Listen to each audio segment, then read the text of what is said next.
हाँ, मुझे ननद की इज़्ज़त करने नहीं आती। काजल की शादी संपन्न परिवार में हुई थी, जहाँ किसी चीज़ की तो कोई कमी नहीं थी तो बस संस्कारों की। सासू माँ ने अपने तीनों बेटों को सब कुछ सिखलाया था। नहीं सिखाया था तो औरतों की इज़्ज़त करना। अपनी माँ बहन की इज़्ज़त करना तो सिखाया था, पर दूसरे घर की बेटी के साथ क्या कद्र होनी चाहिए, वह नहीं सिखाया था।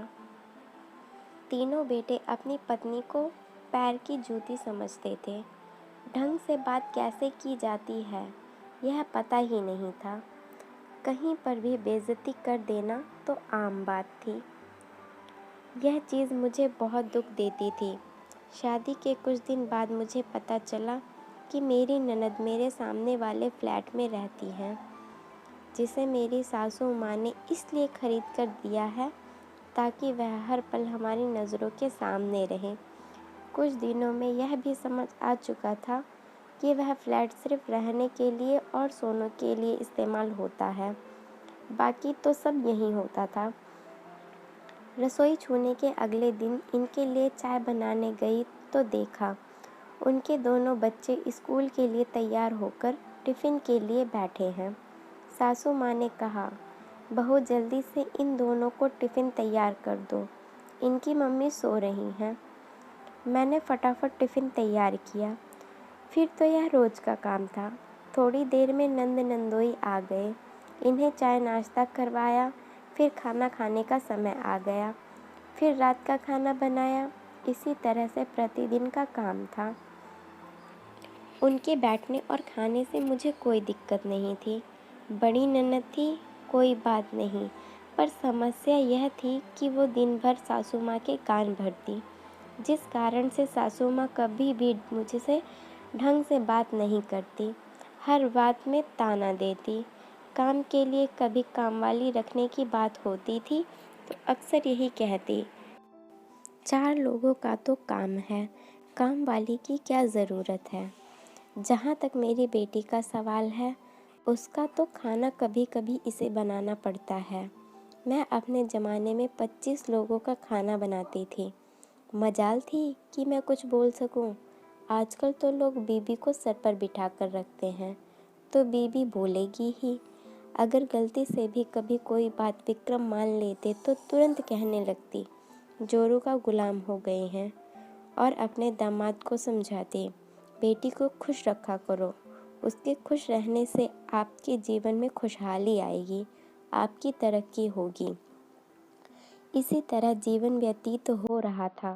सर्दी में कहती, सर्दी बहुत है, 4 रोटी ज़्यादा बना देना, दे आएंगे।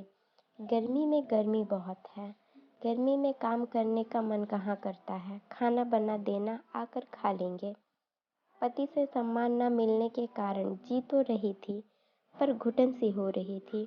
दिल करता यहाँ से भाग जाएं कहीं दूर, पर पापा मम्मी ने कहा था, पति का घर ही तुम्हारा घर है, हर हाल में निर्वाह करना, सो कर रही थी। जब कभी मायके वालों के सामने विक्रम मुझे डांट देते, बेइज्जती कर देते, तो काफ़ी दिल दुखता।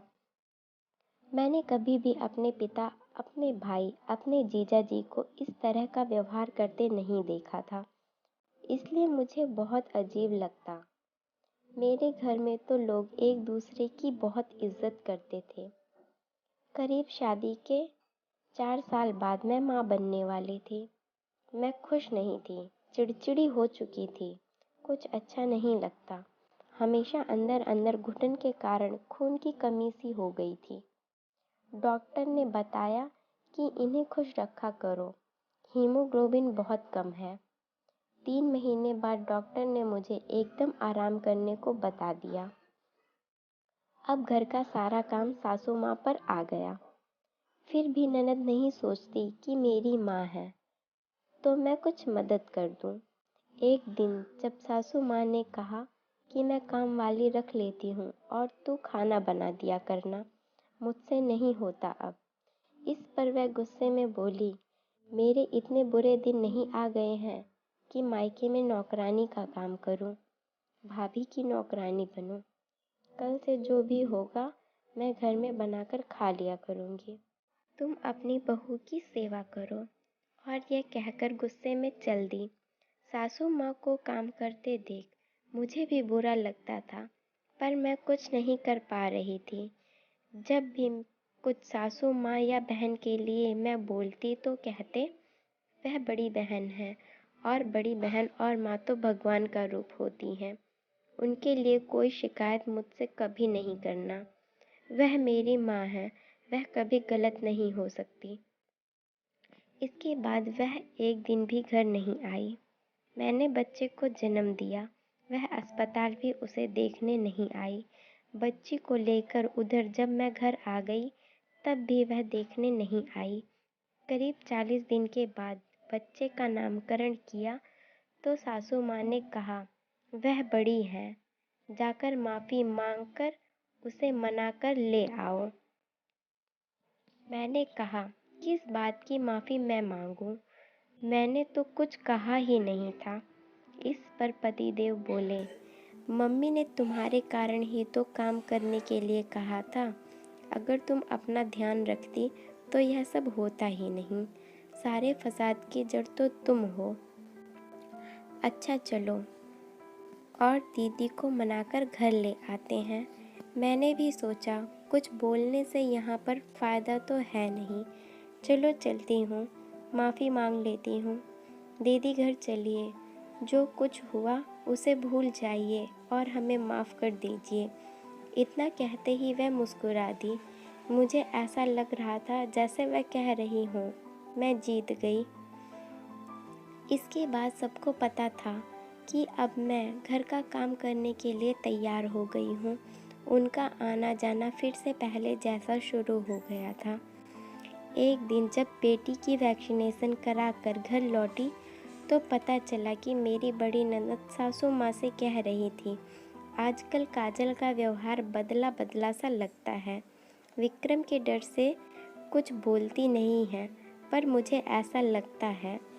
अब तुम ही बताओ माँ, मैं अगर खाती हूँ तो अपने माँ बाप का, अपने भाई का, उसके बाप का तो नहीं खाती। फिर वह ऐसा क्यों करती है, जैसे मुझ पर बहुत बड़ा एहसान कर रही हो। बड़ी ननद जैसी इज्जत भी नहीं देती। इतना कहते ही मैं घर में प्रवेश की। तभी मैंने कहा, मुझे कहना तो नहीं चाहिए दीदी, पर कह रही हूँ। ननद जैसी इज्जत कैसे दूँ आपको? आप ननद तो रही नहीं, पड़ोसन बन गई हैं। फ़र्क तो पड़ेगा ही।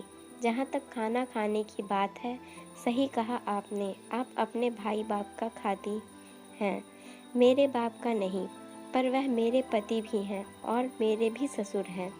जिस समय मुझे आपकी ज़रूरत थी, आपने उस समय ध्यान नहीं दिया। बिना वजह गुस्सा होकर अपने घर बैठ गई, ताकि आपको यहाँ कोई काम ना करना पड़े, जिससे मेरी नज़र में आपकी इज्जत कम हो गई।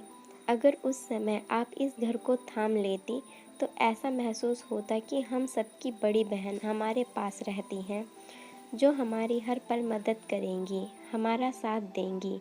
यह सब बात आप इन्हें बता भी देंगी तो मुझे कोई डर नहीं है, क्योंकि क्या होगा, वह मेरी बेइज्जती पहले भी करते थे और आज भी करेंगे। यह तो उनका रोज़ का काम है, इससे मुझे कोई फ़र्क नहीं पड़ता। पर पता नहीं क्यों सासू माँ और ननद दोनों ने भी विक्रम को कुछ नहीं बताया। इधर जैसे जैसे बेटी बड़ी होने लगी थी, विक्रम के व्यवहार में सुधार आने लगा। वह सोचने लगे थे कि अगर मेरी बेटी के साथ कोई इस तरह का व्यवहार करेगा तो मुझे कितना बुरा लगेगा, जिस कारण से उसका मेरे प्रति व्यवहार बदलने लगा था। मेरे लिए यह उम्मीद ही काफ़ी थी कि एक दिन सब ठीक हो जाएगा, और आज सब ठीक हो भी गया। अब विक्रम मेरे लिए हमेशा आवाज़ उठाते और दीदी से भी कह दिया, दीदी आप अब अपनी जिम्मेदारी खुद उठाएं। मेरी बेटी मेरे लिए नया जीवन लेकर आई। अब मैं बहुत खुश हूँ।